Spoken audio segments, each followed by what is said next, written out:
Welcome to Beyond the Forecast. We have a special episode coming today here from our digital studios because we're going to be hanging out with, as you may have seen in that wide shot, Ricky Matthews with the city of Norfolk. How you doing, Ricky? Good, good. And we're also going to be with Kyle Spencer with the city of Norfolk as well. And we're going to be talking about resilience. We're going to be talking about storm surge and tidal flooding in our area and all of those ways that we can learn more about it for city residents and for anyone that's outside of the city, just some basic things that we can start to know our zone. Yeah, and you know, appropriate timing. I mean, we're smack dab in the middle of hurricane season. There's a hurricane in the Atlantic Ocean right now. We're getting into that time of the year, Jeff, where we've seen some bigger storms in the past in history. So appropriate timing, I think, to talk about all this. It is. And the thing is, each person, wherever you buy your house or wherever you have your apartment, each zone is different. And in our area, we've seen a lot of tidal flooding that's occurred since really the 2000s. How has that increased for our area? Well, we've seen definitely a frequency increase on these tidal departures that really start to impact the city. You know, the city of Norfolk and all of Hampton Roads. In this graphic, you can see since the year 2000, we've had more of those high watermark storms happen than the previous 70 years before that. This is based on the Sewell's Point tide gauge that NOAA's operated since the early 1930s, and you know, we're using information like this to help us make decisions in the city all the time. About +4, when the water reaches that orange line, is when the city kind of has to take action. We might have to close the tide gate or the gates down at Nauticus where the Wisconsin is. Maybe not pick up trash in a neighborhood. We don't want it floating around if a storm's in the area. So, yeah, we're just seeing these things happen quite a bit more than we did in the past. And especially with notable storms, too, thinking about like Isabel, Irene, Sandy, those storms brought some really high tides to our area. What have we learned from those three storms since 2003 with Isabel and then the later two after that? You know, I think we've kind of just learned that, you know, just because recent history may not have had a big storm like Isabel where it came through, I mean, we still have things every single day that cause sometimes problems. I mean, you know, unfortunately, the city is a lower lying city, and so there's lots of efforts to try and fix some of the flooding issues and plan for the future. But Jeff, I mean, you know, residents really need to be aware of where they live, what the risk is, and then how they can get information on what those risks are across the area. Because a lot of Norfolk didn't used to be as built up as it is now. Kyle, you kind of looked back at it. You've got a couple interesting maps that show where we kind of flood today is where we used to have water in the past. Yeah, that's right. We, over time, you know, we have taken creeks and rivers and water bodies that are on the edges of the city and filled those in. And historically, we didn't use an engineered fill like you would today. So those areas are kind of settling or sinking down faster than the natural ground around them. That turns out to be basically where the flood is happening. We flood where we fill. That's the tagline that I'm using all the time in my presentations. That it's something that we understand pretty well. About 13 to 15% of the entire city's land cover is reclaimed land from these old creeks and water bodies. So specifically in downtown, that's a lot of dense development areas. You know, we're about 95% developed, so we're really conscious about, you know, in the future using our land in a smart way to help convey and control this type of flooding, stormwater, and coastal flooding. Yeah, so a lot of this is marshland residents. When they move here for the first time, they may not know that. So what's a good way for them to maybe educate themselves if they're either looking for a place to live or they're just simply just in that area? So I'll take that. There's two ways. First off, the way that you know on a basic level what your risk is the state of Virginia's Know Your Zone program. And so that is the thing that we use for hurricane evacuations. Every single spot in the city of Norfolk is either Zone A, Zone B, or Zone C.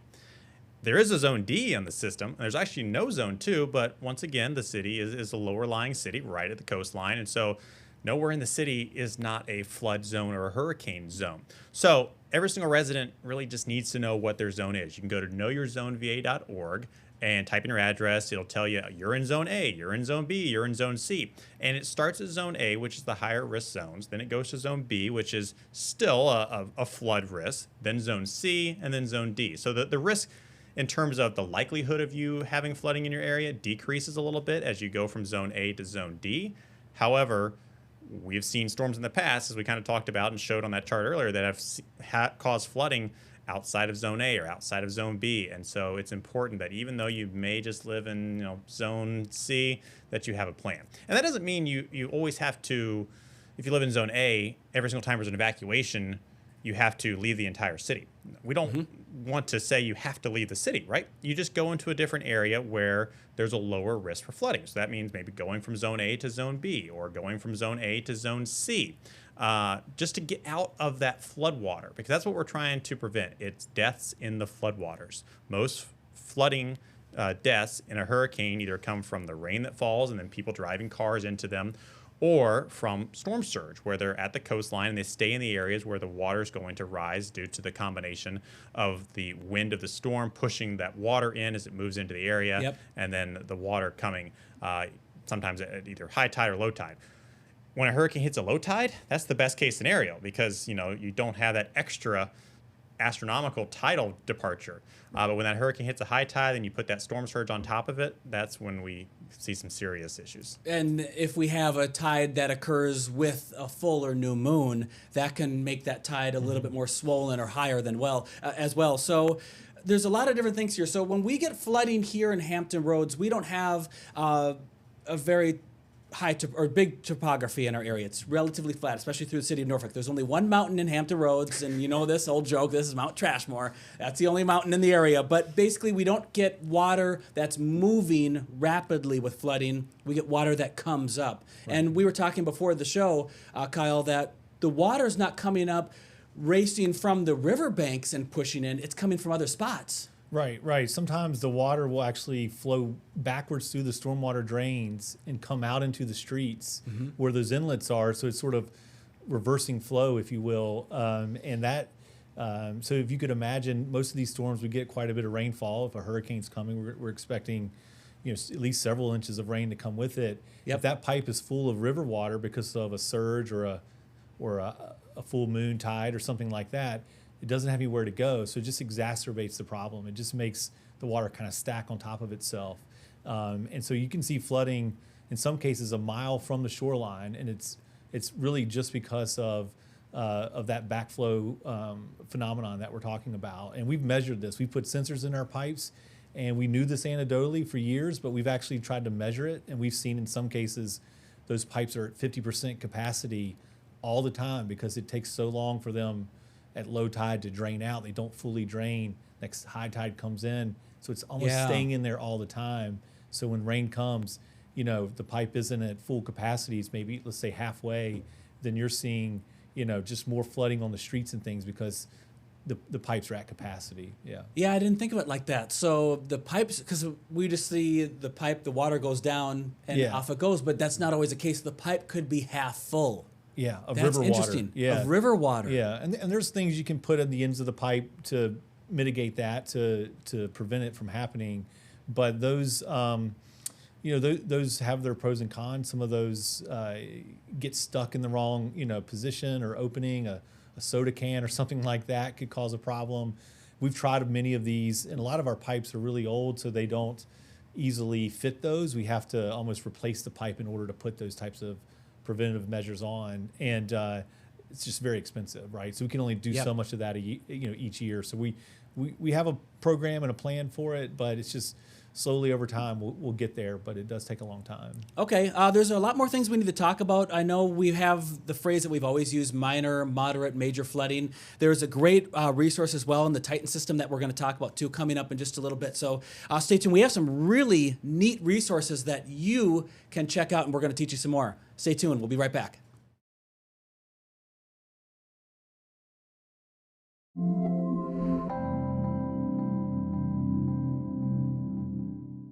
All right, welcome back. So we've been talking just during the break, the Titan system that you have, and before the show too. Let's show this. Put this up full screen. This is the website. This is where you can go. We'll have links to the website so you can access it later. Tell me about this. What is the Yeah, system? so this is an app I made. Well, the first version was about 10 years ago in 2014 for a hackathon, actually. But anyway, Nice. That's how you started. kind of fun. Hacking in the positive good sense, right? Yes. No, exactly. Yeah. And anyway, so what it's doing is reading the Sewell's Point tide gauge in real time. Okay. And then it's showing how, not just where the water would be in the city at that water level, but how deep it is. And that's really important because, if there's just a little bit of water, maybe things are okay. Your risk is fairly low, right? But you really need to understand the depth of water. That's the thing that, could impact your vehicle or your ability to get to work or something like that. So we're showing it in 6-inch increments, how deep the water is for the entire city.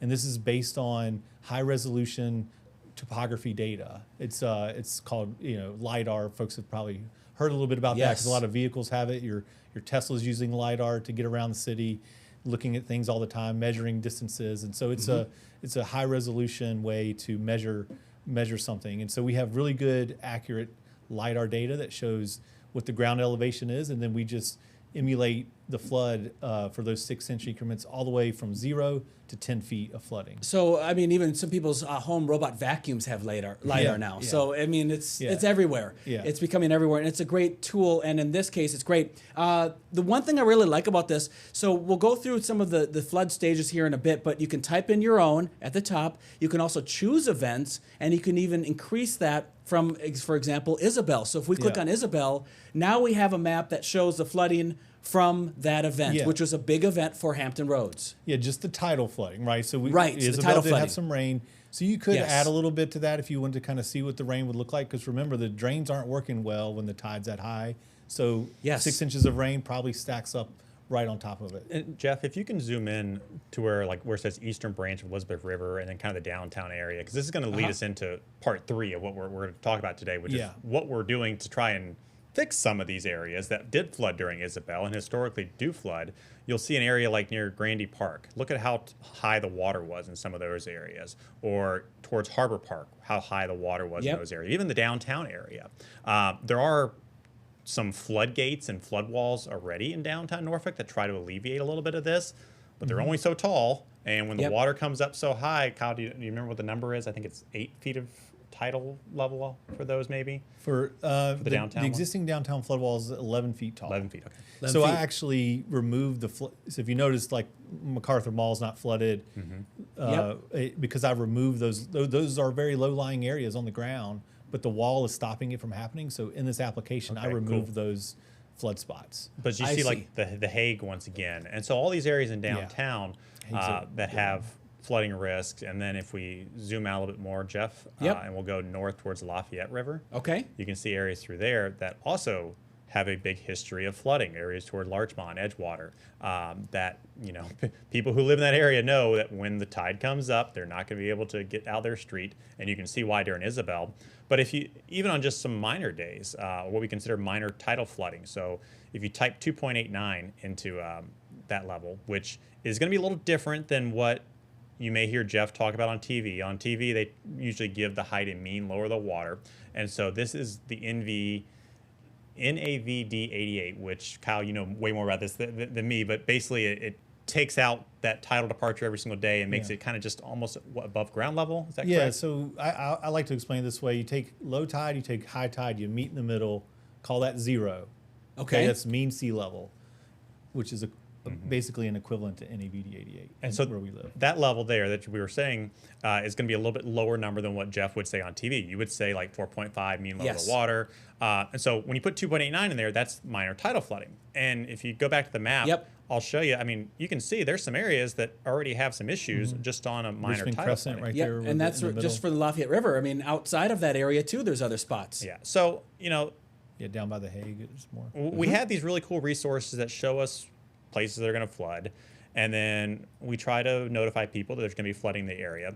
But the $1 million question, Kyle, that we get as a city a lot of times is, well, okay, what are you going to do about it? How are you going to stop this from happening? And so if it's okay, Jeff, I want to transition a little bit into that and talk about what is going on and what the city is really doing. Because, Kyle, this is really your baby, for lack of a better term, in terms of our resiliency office and things like that, Yeah. to try and alleviate some of the flooding issues that we have in the city. Okay. So, we've had the Ohio Creek project, we've had a couple other things. Is there one you want to talk about first? Yeah, well, I think we can start little and work our way up to the big, and because what I think is relevant is it's hard to a flood control measure like a flood wall or a tide gate. They take a long time. They're expensive to build, and so in the meantime, we need some other tools in our toolbox. That's kind of what Titan is helping us with.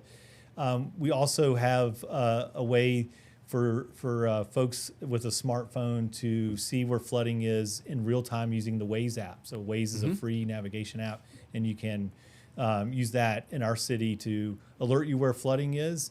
And if it's deep enough and you're using the route function, it'll route you around the flood. And we were the first city to create that tool with our partners at Rise and Flood Map. And so what we're doing is using all those kinds of tools in the toolbox while we're working on the design and construction of the bigger projects that will help us with major storm events.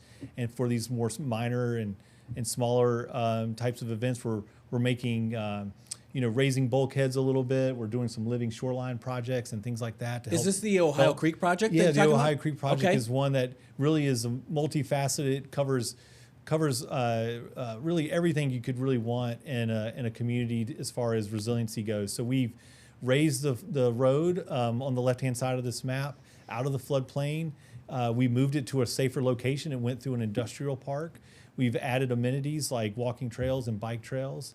On along the edge of the river, we built flood walls where we didn't have a lot of space, but where we do have space and land, we built more of a green infrastructure, a berm or a levee, and it has layers of defense. It has oyster reefs in front.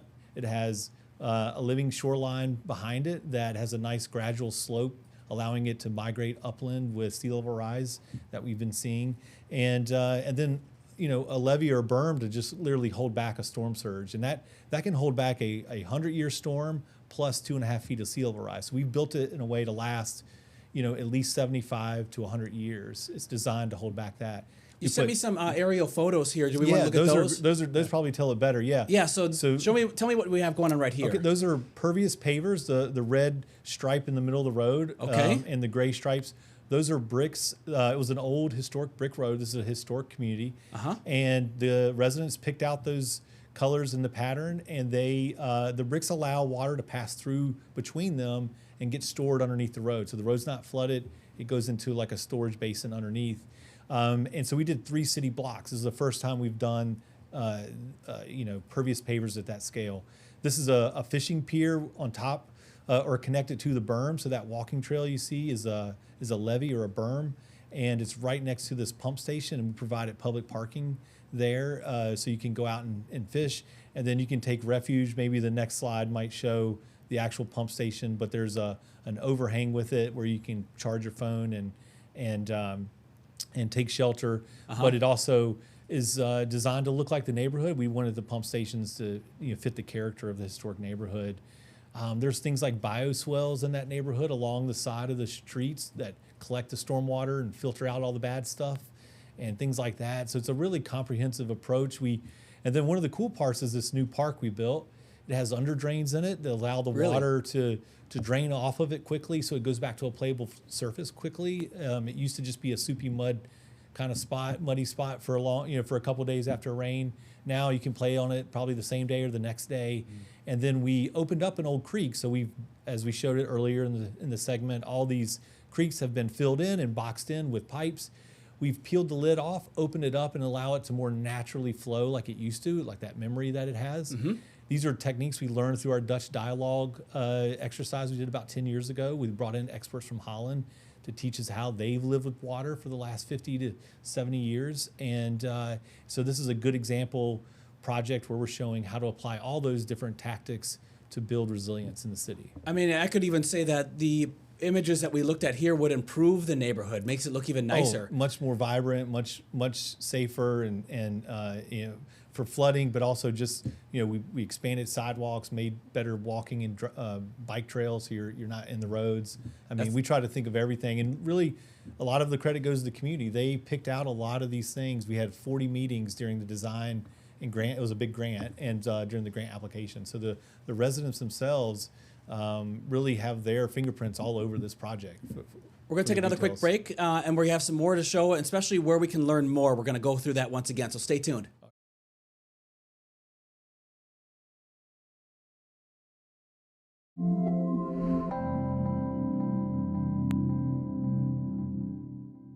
We had a lot of things we were talking about in the break. I haven't had to cut you off, Ricky. That's all good, all good. Lots of cool stuff to talk about that's going on. But there are more projects that are coming too, and there's different things here. You shared this graphic with me. Tell me what we're looking at here. Okay, so that last project we were talking about was a grant-funded program through Housing and Urban Development. We've now partnered with another federal agency, the Army Corps of Engineers, and we developed this citywide sort of master coastal flood plan. We call it the Coastal Storm Risk Management Program. And it's so large and complex that we have to break it into these 5 phases. There's 4 structural phases, so flood walls, surge barriers, things like that. And then there's a non-structural phase, which is home elevations and basement fills. And so where the economic analysis doesn't work out for the flood walls, you typically default back to home elevations and basement fills. And there's about 1,000 properties in the city concentrated up at the Willoughby Spit area that'll will be eligible for that part of the program. That's a lot of structures. It is, yeah.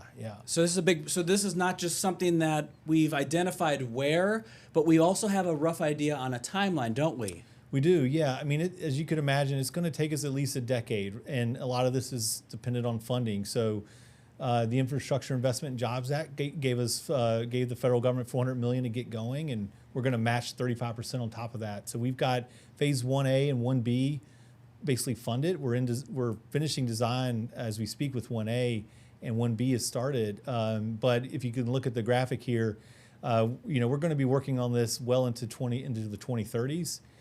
While we're working on all those structural phases, we're going to be at the same time working on the home elevation program throughout the city. And so, it's a lot more than we've ever had to do. We used to do this a lot with FEMA, and in Ricky's shop, they were kind of the lead on that. Maybe in a good year, we would do a handful, with FEMA. That's kind of about the amount of funding available, and